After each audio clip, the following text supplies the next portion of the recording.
So you started out as a rapper. Yeah, well, rapping in talent contests, beatboxing, and all that stuff. Yeah. Oh, okay. So what was your rap name? I just call myself Fat Free. That was my rap name, Fat Free. The fat, the Fat Fat Free. Fat Free. Yeah, you get the fat for free. Okay. And you were a beatboxer. Yeah, back when the Fat Boys was hot, Crush Right. Groove, and then, so he needed a beatboxer. I did my little beatbox, I threw a little bass in there and everything, like, poof, poof, poof, all that little stuff and the break dancing. Because we took third in a couple of contests. We only won third because everybody else got up there with their little rapping. They had their little sheets of paper and they was bombing, but I just was up there beatboxing, I was flowing, and then so I just started freestyling and rapping about the pretty ladies in the audience, and I started joking about them guys. They writing all their stuff down on the list. But we about to lose, and I'm really pissed. And the crowd started loving it. They just like, oh, we took third after that. So, and I was like, wow. I mean, maybe I can be a rapper, but no, it was funny. They was laughing at me, so I don't think I can be a rapper. Okay. So you're rapping, you're doing a little bit of comedy. Mm-hmm. When did sort of your break come after that? My big break or just a break? A break. Well, after I finally flunked out of college, I went home and I was going to community college, and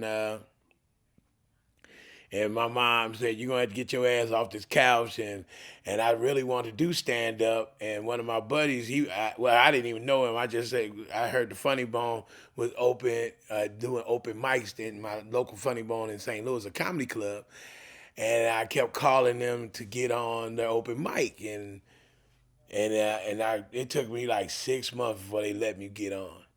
But when I got on, I didn't know what I was going to do, so I stole one of Red Fox's old jokes. But I did my own creative stuff, talking about my mom doing aerobics, and I thought it was an earthquake in the house, and I started flowing. I had 5 minutes, and I was just coming up with stuff just like out of the air. I would just start thinking about stuff that, relatively funny to me. And it started coming to me naturally. And I would always sip a beer, and before I go on stage. That was my ritual. And then it was like weird. I was getting some laughs. But I thought I was great until they let me do like a bigger show, which is Best of St. Louis. It wasn't, because open mic, the crowd just come in, they're drunk, they want to have fun. They know we're amateurs, so they giving us love. I thought I was good till I went to Best of St. Louis, and I got brain freeze, and I thought I could come out of it, and the crowd was looking at me like I had shit on the floor. And I was just like, oh my God, please help me, mommy, but I'm one of them people, man. If you, just like with women, you tell me no, or you turn me down, or I seem like I lose, I go back and I get better so I can win and take you out. I would not give up on myself. After you show me it was a fight, you want to come at me like that? Oh, it's on now. I'm going to get ready just like a Rocky movie and come after that ass. And that's what I did. And I came back because this comedian, he was a real asshole to me. He was talking about, well, man, you was on stage, you know what you did. And I was like, okay, you're an asshole. I'm going to blow you out of the water. And then I got picked up. I picked up a gig, just out of the blue at a comedy club in Belleville, Illinois. I got my first week. I ain't had but 8 minutes. And I killed, and I was killing, but I was coming up with new stuff. And my car broke down on the highway. I turned that into 15 minutes. Everything, I realized that I was an observational comedian. I was very observational. Every experience I have, everything I talk about is relatively true. So, so everything, like my car breaking down, two big black guys, me and my buddy on the side of the road up in something like Lyncher Brother, Illinois, and we couldn't get nobody to stop for us at all. The police driving past, we looking for help. I said, hey man, why don't you hide in the car? And as soon as the help come, and they get up here close, you could jump out. But I think two big brothers out here, they ain't gonna stop for us, man. They ain't gonna stop for us. So, and I turned that all into a whole routine, and I started enjoying it, and I realized it was my therapy, it was my life, man, and I was just like, man, I fell in love with it, and it launched me into so many things. I done some great things being a comedian, man. It's amazing. Oh, absolutely. Now, whenever I talk to comedians, they always tell me about getting heckled and getting booed and stuff like that. Like, what do you think was your worst experience coming up, before you really got your chops down in terms of people fucking with you on stage? I don't. I think the worst time, because I always found out. Like I said, I was a strategist. When I go up on stage, I knew with the artists. But I think I remember I was in this comedy contest, and the when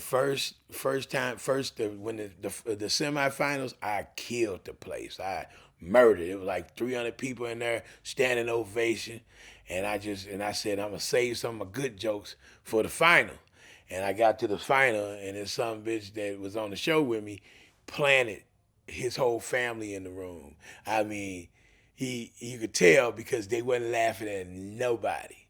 Okay, they were laughing at nobody, and I went up on stage. I said, I don't know what's going on, but I'm about to still blaze this place. I don't give a shit. And I went out there, and I launched a Scud missile. It was so horrific. People quiet. My mouth got so dry. I didn't know what to do. I'm sitting up there. My mom was there, and she was looking at me like, come on off stage. And I was like, no, I got this. And then all of a sudden I heard somebody say, your ass ain't funny. And that's the worst to hear that shit with some bitch. And I said, fuck you, ugly motherfucker. Your mama stink. And all of a sudden, boo. And then he gonna say, I'm gonna kick your ass after the show. Now I'm scared. I'm about to get my ass whooped. I cussed in front of my mama. It was a tragedy soup, man. I was like, God, man.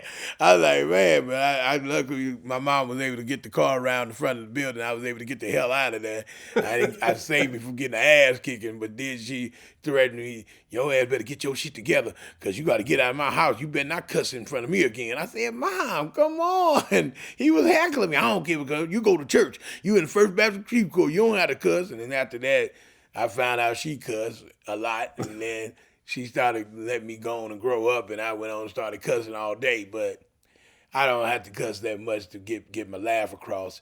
But I think that was one time. And the other time was crazy was when I was in Atlanta, and this is how I met my wife. It was a Browner Brother hair show, and I was supposed to be the big man on the show. I was the headliner, but they put like 10 comedians on the show.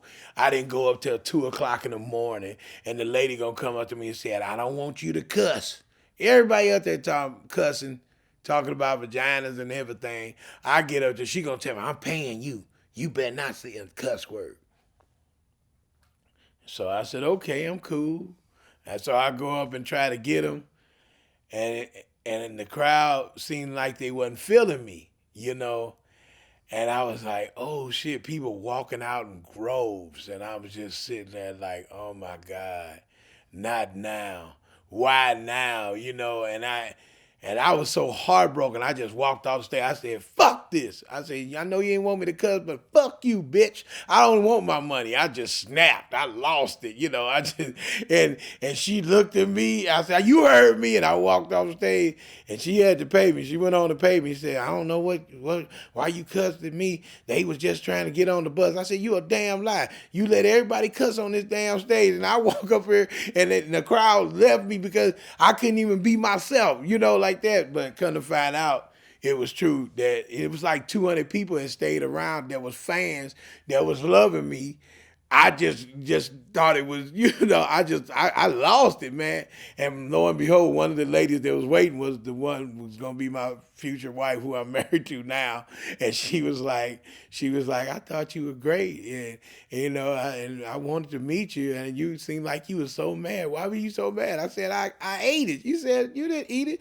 It was 2:00 in the morning. everybody had been sitting there for almost 5 hours. They was exhausted.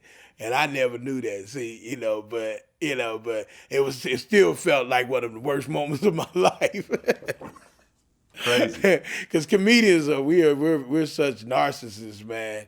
We are very narcissistic. We don't, and if we don't seem like, and it's weird how you can have the whole crowd laughing, but that one son of a bitch that's got a straight face, he's not. You can't seem to reach him.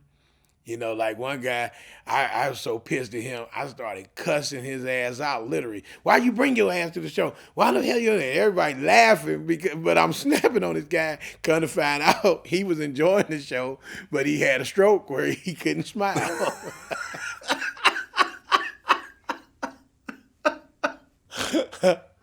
I said, I gave him a free T-shirt, DVD. I said, I'm so sorry. I don't know stroke faces, sir. That's like telling the guy in the wheelchair why he's not standing up like everybody else. Right. Well, you ain't standing up. What's wrong with you? Well, if you help me, I will, but I'll fall down. Hilarious. Crazy.